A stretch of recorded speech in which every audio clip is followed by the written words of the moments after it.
नमस्कार, स्वागत है आप सभी का न्यूज एट 6 में। मैं रविंद्र सिंह आपके साथ। कांग्रेस नेता नवजोत सिंह सिद्धू की मुश्किलें बढ़ सकती हैं। दरअसल चुनाव आयोग ने कटिहार के चुनाव अधिकारी से रिपोर्ट मांगी है। सिद्धू ने धार्मिक आधार पर वोटिंग की अपील की थी और अब इसी भाषण की, इसी वक्तव्य की पूरी रिपोर्ट मांगी गई है चुनाव अधिकारी की तरफ से। चुनाव आयोग ने रिपोर्ट मांगी है। आपको बता दें कि कटिहार में चुनाव प्रचार के दौरान नवजोत सिंह सिद्धू आए थे और एक वर्ग विशेष को वो ये कहते हुए नजर आए जो कि कहीं ना कहीं चुनाव आचार संहिता का उल्लंघन साफ तौर पर माना जा सकता है। आपको बता दें कि इससे पहले भी सख्ती चुनाव आयोग की देखी गई है। चुनाव आयोग ने ऐसी सख्ती दिखाते हुए उत्तर प्रदेश के मुख्यमंत्री और उत्तर प्रदेश के पूर्व मुख्यमंत्री दोनों को ही चुनाव प्रचार से 72 घंटे और 48 घंटे की दूर रहने की सजा सुनाई, या यूं कहें कि उनको ये ताकीद दी। रवि त्रिपाठी जी मीडिया संवाददाता हमारे साथ इस पूरे मामले पर और जानकारी के साथ जुड़ रहे हैं। रवि, जाहिर तौर पर नेता बाज नहीं आ रहे, जबकि कार्रवाई चुनाव आयोग ने पहले भी की है, लेकिन फिर भी सिद्धू पता नहीं किस धुन में सवार हैं। जी बिल्कुल, देखिए जो चुनाव आयोग का संदेश था, अगर कल का संदेश अगर नेताओं ने पढ़ लिया होता तो शायद इस तरह की बयानबाजी चाहे सिद्धू हो चाहे कोई नेता नहीं करते। लेकिन जिस तरह से ट्रेंड रहा है कि अब 2 बड़े नेताओं के खिलाफ कार्रवाई की, फिर उसके बाद 2 और नेताओं के खिलाफ, मतलब कुल 4 नेताओं के खिलाफ कार्रवाई की, 72 घंटे का बैन लगा योगी आदित्यनाथ पर और आजम खान पर, और आप देखिए मायावती और मेनका गांधी इस पर कार्रवाई हुई है। तो चुनाव आयोग को जैसे ही ये बात खबर में आई है और शिकायत बीजेपी की तरफ से की गई है सिद्धू के मामले को लेकर, वैसे ही चुनाव आयोग ने डिस्ट्रिक्ट इलेक्शन अफसर जो होते हैं, जो डिस्ट्रिक्ट के मजिस्ट्रेट होते हैं, उनको डिस्ट्रिक्ट इलेक्शन अफसर का बताया जाता है, उनको ये कहा है कि जो भी वीडियो है, क्योंकि जितनी रैलियां होती है, ऑफिशियल रैली होती है, उनकी वीडियो रिकॉर्डिंग कराई जाती है आयोग की तरफ से, उस वीडियो रिकॉर्डिंग को मंगाया गया और उसको देखने के बाद ये हो सकता है कि चुनाव आयोग की तरफ से सिद्धू को नोटिस भेजा जाए, उनका जवाब मांगा जाए, और उसके बाद अगर उनके जवाब से संतुष्ट नहीं हुआ चुनाव आयोग तो वही कार्रवाई करेगा चुनाव आयोग, जो कार्रवाई उन्होंने योगी आदित्यनाथ के खिलाफ किया है, मायावती के खिलाफ किया है, या फिर और रवि, अगर पॉलिटिकली इस बात को देखें, खुद को सेक्युलर का तमगा देते फिरते हैं कांग्रेस के नेता और सिद्धू खुद अपने आप, लेकिन जिस जगह पर कटिहार में उन्होंने ये बात कही है और जिन सीटों पर बिहार में परसों चुनाव होना है, वो खास तौर पर एक धर्म विशेष के लोगों की बहुलता है, वो बहुसंख्यक आधार पर वहां पर हैं, तो कहीं ना कहीं आप खुद ही पोलराइज करने की कोशिश करें और आरोप दूसरे पर लगाते हैं। बिल्कुल बिल्कुल, आपने सही सवाल किया है कि जिस तरह से नेता जो हैं चुनाव को ध्यान में रखते हैं, और कांग्रेस पार्टी के नेता खासतौर पे जो अपने आप को सेक्युलर होने का दावा करते हैं, और वैसे लोग जब इस तरह का बयान देते हैं तो दिक्कत होती है। आपको याद हो कि पिछली बार जो इमरान मसूद कैंडिडेट हैं थे, इस बार सहारनपुर से, उन्होंने प्रधानमंत्री, जो मोदी अभी प्रधानमंत्री हुए, उस समय प्रधानमंत्री के उम्मीदवार थे, उनके खिलाफ जिस तरह की बयानबाजी की थी, तो कहीं ना कहीं चुनाव में जीतने के लिए आप किसी लेवल पे जा रहे हैं, चाहे कोई भी नेता हो, तो कांग्रेस का हो, बीजेपी का हो, समाजवादी का हो, बसपा का हो, तो चुनाव जीतने के लिए आप हर सीमाएं लांघते हैं। लेकिन अच्छी बात यह है कि इस बार अगर इस तरह की सीमा लांघते हैं आप, तो आपके खिलाफ चुनाव आयोग सख्त कार्रवाई करने वाला है, सिर्फ और सिर्फ चेतावनी देकर छोड़ने वाला नहीं है। ये साफ हो गया है। शुक्रिया रवि त्रिपाठी आपका इस खबर को ब्रेक करने के लिए, इस पर जानकारी देने के लिए।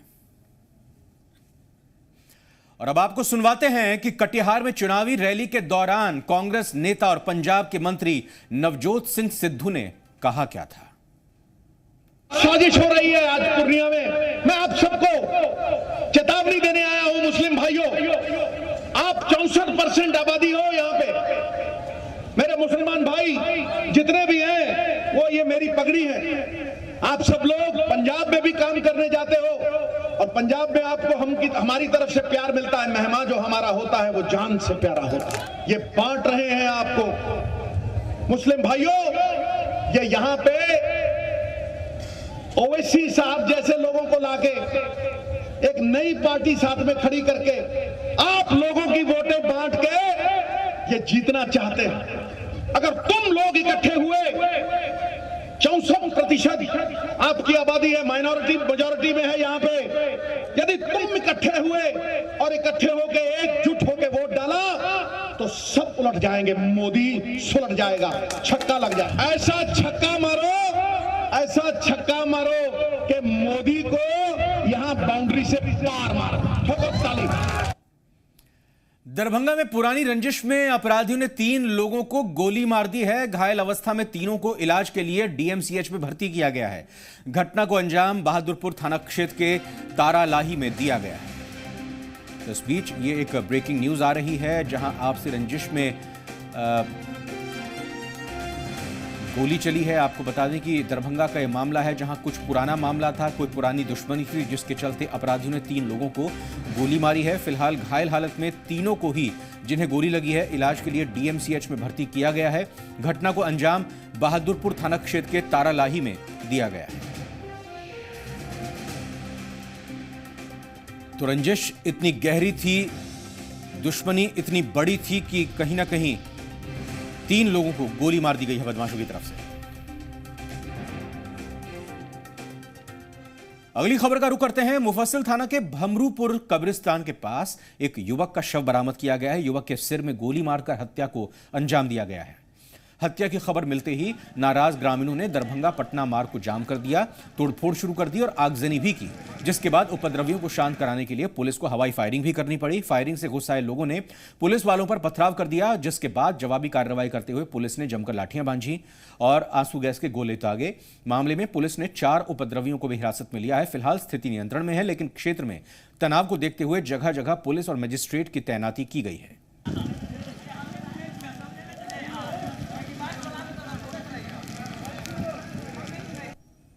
ज़्यादा स्थिति नहीं बिगड़ी थी। कुछ असामाजिक तत्व घुस गए थे।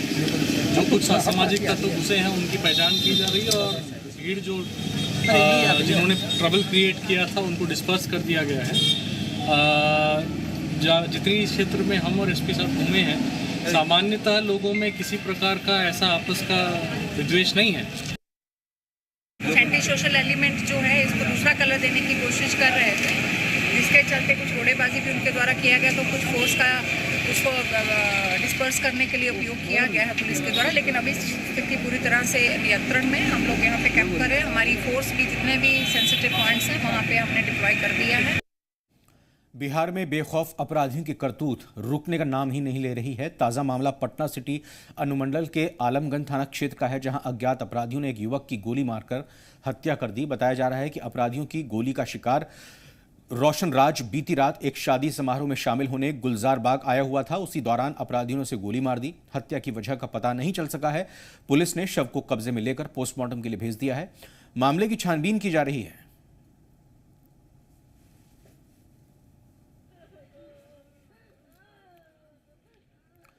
गया में अपराधियों ने दिन दहाड़े ऑटो ड्राइवर की गोली मारकर हत्या कर दी। मृत ऑटो ड्राइवर स्कूली बच्चों को ऑटो से स्कूल पहुंचाने का काम करता था। घटना को अंजाम चेरकी थाना क्षेत्र के वारलेश के पास दिया गया है। घटना की जानकारी मिलने के बाद पुलिस मौके पर पहुंची और शव को बरामद कर मामले की छानबीन शुरू कर दी है। बताया जा रहा है कि गोली लगने के बाद ऑटो ड्राइवर को स्थानीय लोगों की मदद से अस्पताल भी पहुंचाया गया, लेकिन इलाज के दौरान, या यूं कहें कि इलाज के अभाव में, उसने दम तोड़ दिया। हालांकि इस बात का खुलासा नहीं हो पाया है कि गोली किसने मारी थी। फिलहाल मामले की छानबीन जारी है।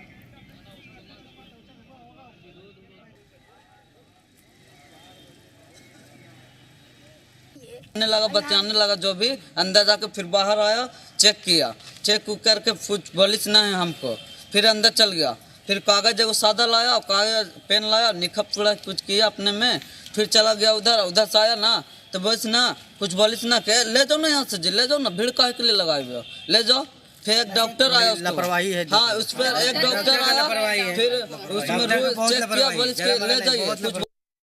सहरसा सदर थाना क्षेत्र के गंगजला वार्ड नंबर 17 में चोरी की वारदात को अंजाम दिया गया है। अज्ञात चोरों ने घर में घुसकर शादी के लिए रखे गए हजारों रुपए कीमती के जेवरात, मोबाइल और नकदी लेकर फरार हो गए हैं। बताया जा रहा है कि देर रात जब घर के सभी लोग सो रहे थे, उसी दौरान चोरी की घटना को अंजाम दिया गया। जब घर वालों की नींद सुबह खुली तो अलमारी का लॉकर खुला हुआ था, जिससे जेवरात और नकदी के साथ मोबाइल गायब थे। पीड़ित परिवार ने थाने में मामला दर्ज कराया है।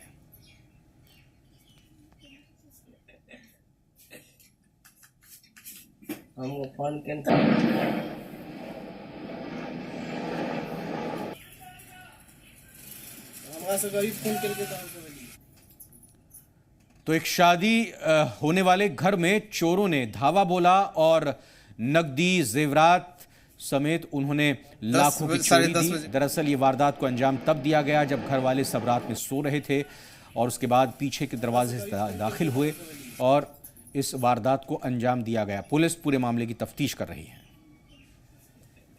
10:30 बजे करीब जो है ना, क्लिनिक पर से आए, दुकान पे गए, दुकान से पत्नी को साथ लेके आए रूम, खाना वगैरह खा के गए सोने के लिए।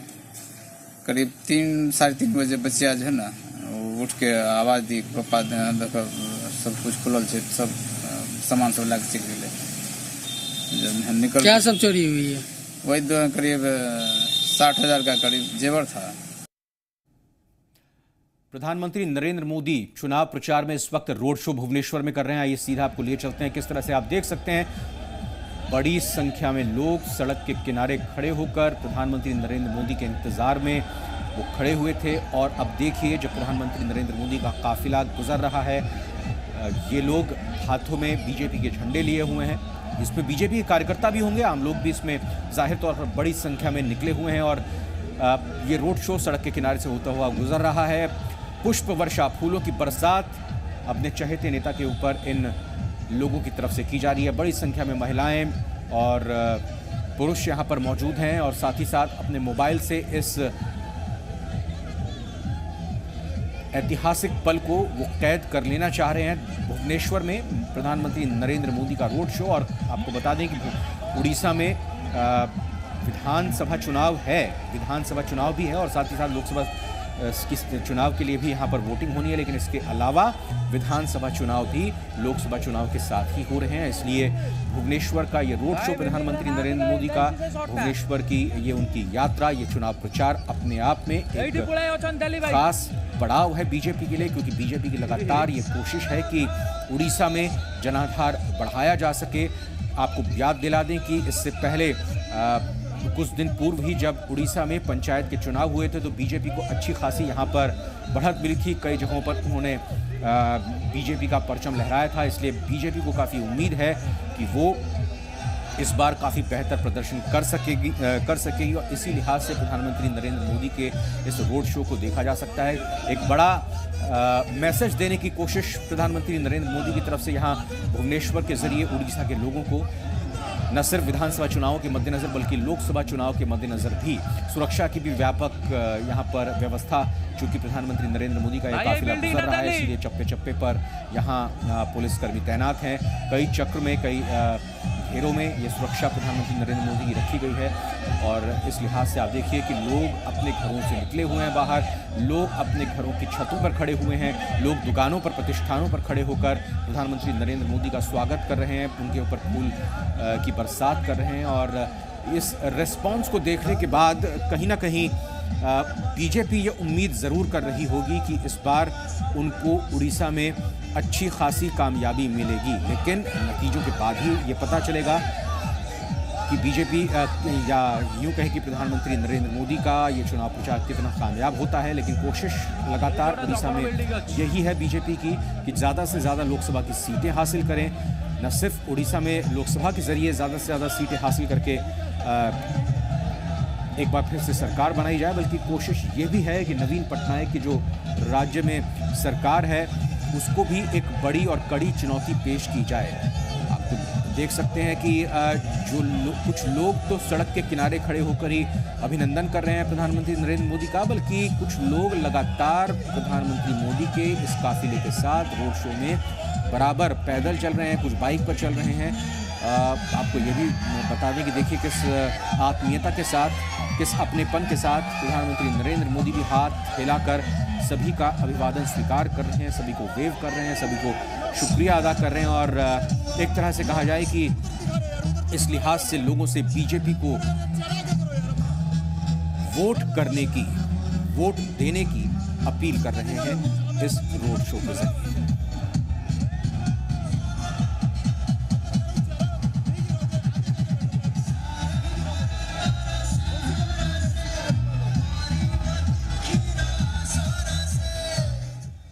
और आइए अब रुख करते हैं धनबाद की खबर का, जहां सदर थाना इलाके में बाइक सवार लुटेरे एक महिला से 45,000 रुपए छीनकर फरार हो गए। ये मामला हीरापुर बाजार का है, जहां महिला शादी के लिए शॉपिंग करने आई हुई थी, लेकिन दो बदमाश महिला के हाथ से पैसे से भरा बैग छीनकर भाग गए। महिला ने काफी देर तक बदमाशों का पीछा किया, लेकिन बदमाश भागने में कामयाब रहे। हालांकि पूरी वारदात सीसीटीवी कैमरे में कैद हो गई है, जिसके आधार पर पुलिस जांच में जुट गई है।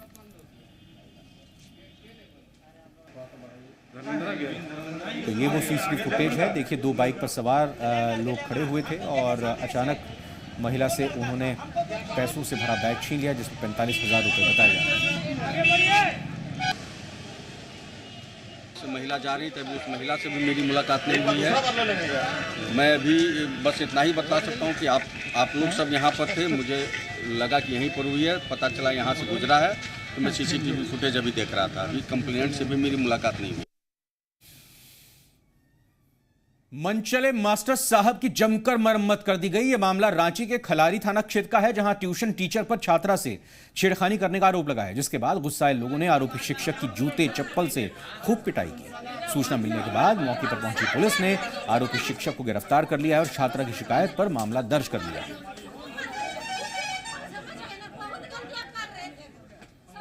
हाथ जोड़ते हुए, गिड़गिड़ाते हुए मास्टर साहब अब रहम की भीख मांग रहे हैं, लेकिन उन्हें यह सोचना चाहिए था कि वो किस पाक पेशे से जुड़े हुए हैं और जो उन्होंने हरकत की है। देखिए, पैर भी पड़ने की कोशिश करते हुए माफी मांग रहे हैं, लेकिन महिलाओं पर गुस्सा इस कदर सवार है और लगातार जूते चप्पलों से उनकी मरम्मत कर रही हैं। बात आइए चलिए वैशाली की करते हैं, जहां आरजेडी प्रत्याशी रघुवंश प्रसाद सिंह को लालू प्रसाद यादव की कमी खल रही है। ये बातें उन्होंने खुद कही हैं। रघुवंश प्रसाद सिंह ने कहा है कि लालू यादव के ना रहने की वजह से मैनेजमेंट की दिक्कतें आ रही हैं। हालांकि उन्होंने ये दावा भी किया कि वैशाली सीट से वो चुनाव जीतेंगे। उनके मुकाबले में एनडीए की तरफ से वीणा देवी मैदान में है, वो भी उसी जाति से आती हैं जिसमें रघुवंश प्रसाद सिंह संबंध रखते हैं। रघुवंश प्रसाद सिंह ने कहा कि वैशाली में रुपए पैसे से वोट खरीदने वालों का असर नहीं है, जनता उनके साथ है। लालू जी जेल में हैं तब मैनेजमेंट में थोड़ी कमजोरी मैं पाता हूं, लेकिन उसके चलते जनता में अपार सहानुभूति है और हर हाल में जो सुप्रीम कोर्ट ने खारिज किया, बाकी लोग बेल पर हैं, बाबू लालू प्रसाद जेल में हैं, ये जनता चिंता कर रही है और जनता इसको खोज रही है से क्या पेच है। अन्य लोग छूट गए, बाबू लालू प्रसाद जेल में, चुनाव तक उनको घेर कर रखने की योजना बना ली है सरकार ने। समाजवादी पार्टी ने यूपी के लखनऊ में बीजेपी के खिलाफ अपने पत्ते खोल दिए हैं। समाजवादी पार्टी ने फिल्म स्टार और कांग्रेसी नेता शत्रुघ्न सिन्हा की पत्नी पूनम सिन्हा को राजनाथ सिंह के खिलाफ चुनावी मैदान में उतारा है। पूनम सिन्हा 18 अप्रैल को नॉमिनेशन करेंगी, लेकिन पूनम सिन्हा के नाम की घोषणा के साथ ही लखनऊ सीट पर चुनावी शंखनाद हो गया है।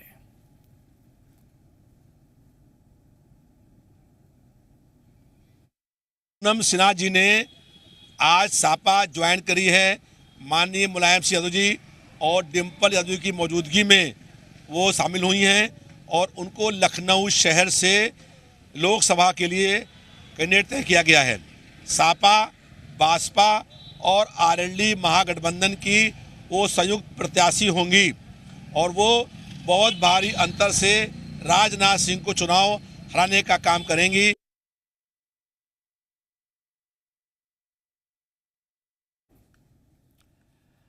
सीतामढ़ी समाहरणालय में नामांकन के दौरान यहां हंगामा देखने को मिला। दरअसल जब नामांकन करने के लिए यहां प्रत्याशी पहुंचे तो अचानक ही हंगामा होने लगा और इस हंगामे के चलते वहां कैसी स्थिति बनी आप इन तस्वीरों के जरिए देख सकते हैं। निर्दलीय प्रत्याशी थे माधव चौधरी, जिन्हें नामांकन करना था। पुलिसकर्मियों ने उन्हें हिरासत में ले लिया है। इसके बाद माधव चौधरी के समर्थक हंगामा करने लगे। मामला आचार संहिता उल्लंघन से जुड़ा हुआ था। बताया जाता है कि निर्दलीय प्रत्याशी माधव चौधरी पर सीतामढ़ी के पुपरी में आदर्श आचार संहिता के उल्लंघन का मामला दर्ज था, जिसमें जमानत नहीं मिलने की सूचना पर पुलिस ने उन्हें हिरासत में ले लिया।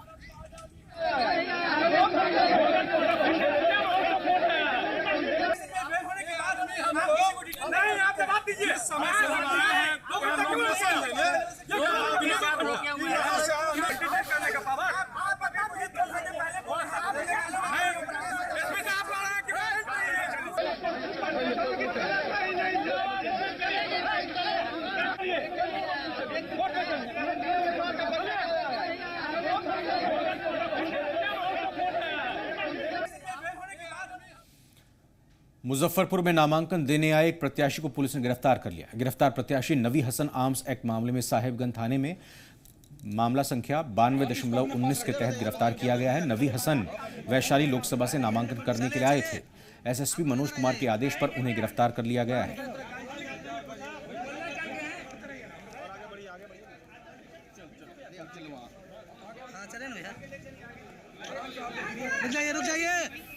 रुक जाइए धीरे धीरे आने दीजिए आप इसको अपने पास रखिए।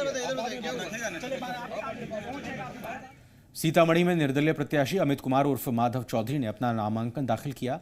इस मौके पर हजारों समर्थक मौजूद रहे। नामांकन के बाद अमित कुमार उर्फ माधव चौधरी ने डुमरा हवाई अड्डा मैदान में जनता को संबोधित करते हुए परिवर्तन की बात कही और एक बार सेवा करने का मौका देने की अपील की। पहली बात तो यह जो हम निर्दलीय नहीं जनदलीय हैं। निर्दलीय वह होता है जो अकेले होता है। यहाँ देख रहे हैं जनता की अपार भीड़, लोग आ रहे हैं जा रहे हैं, तांता लगा हुआ है। तुम निर्दलीय हुए? नहीं, जनदलीय। और दलीय व्यवस्था पर जनदलीय व्यवस्था आने वाले समय में हावी होगी, यही संदेश है सत्ता के शीर्ष पर बैठे लोगों को। दूसरे चरण के चुनाव को लेकर पूरा प्रशासन तैयार है। एडीजी कुंदन कृष्णन ने भी चुनाव के लिए तैयारियां पूरी करने की बात कही है। एडीजी ने कहा कि चुनाव को लेकर सोशल मीडिया पर खास तौर पर नजर है, कोई सांप्रदायिक माहौल बिगाड़ने की कोशिश न करे, इसलिए प्रशासन सतर्क है। दूसरे चरण में बिहार की 5 सीटों पर चुनाव होना है, जिसमें किशनगंज, पूर्णिया, कटिहार, भागलपुर और बांका सीटें शामिल हैं। बांका जिला पूर्व में नक्सल प्रभावित रहा है, कुछ क्षेत्र में भी नक्सल प्रभावित हैं। उनमें पर्याप्त मात्रा में फोर्स दिया गया है और नक्सल तत्व अगर बचे हैं तो उनको निपटने के लिए भी तैयारी की गई है। आरओटी दी गई है, पैरामिलिट्री फोर्सेस काफी संख्या में दी गई है। और इसी के साथ न्यूज़@6 की खबरों में फिलहाल इतना ही। नमस्कार।